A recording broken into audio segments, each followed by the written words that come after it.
Well, you can't spell charlatan pandering to conservatives without CPAC. Morning. The president riled up the crowd at this year's CPAC for 2 full hours, or 60 times longer than he lasted with Stormy Daniels. Though with all the crowd work, props, and impressions, he may be trying to pay for the wall by selling the speech to Netflix as a stand-up special. Just a tip, Mr. President, if you do the road, I suggest stronger openers than Lindsey Graham and the Pawn Stars guy. The highlight was when he called Democrat oversight bullshit, which any rancher will tell you is a high source of methane, which accelerates the greenhouse effect, so technically you just admitted to climate change.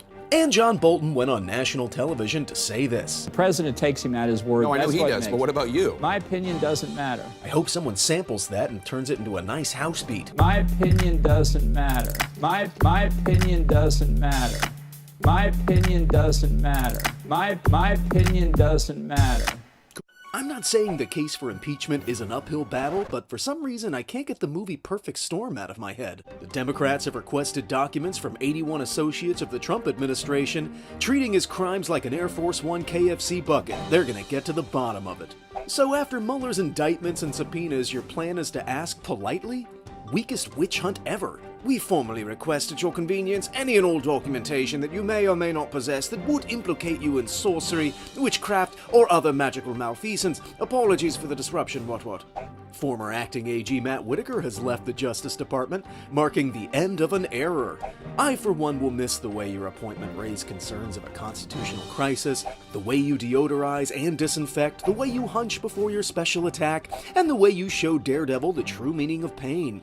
Godspeed in your retirement, sir. Hopefully now you'll have more time to spend glaring at your family. I'm not saying Fox is biased, but the highest paid janitor in America is the guy who cleans the drool off the studio floor at Fox and Friends. The head of the DNC barred Fox News from hosting a primary debate after citing a New Yorker story about the network's inappropriate relationship with the president. Wait, you just found out about this now? I'm shocked to find there's favoritism going on in this establishment. Just when you thought the Democrats couldn't be more out of touch, they announced in 2019 their concerns about Fox News. Let's make it simple. Fox News, President Trump. Fox News, President Trump. Fox News, President Trump. And it isn't that Fox wouldn't be fair to the candidates. As Democrats, they'd be equally unfair to all of them. Next question, what's more dangerous to America, your creeping socialist agenda or your flagrant liberal spending and oversight? Cool?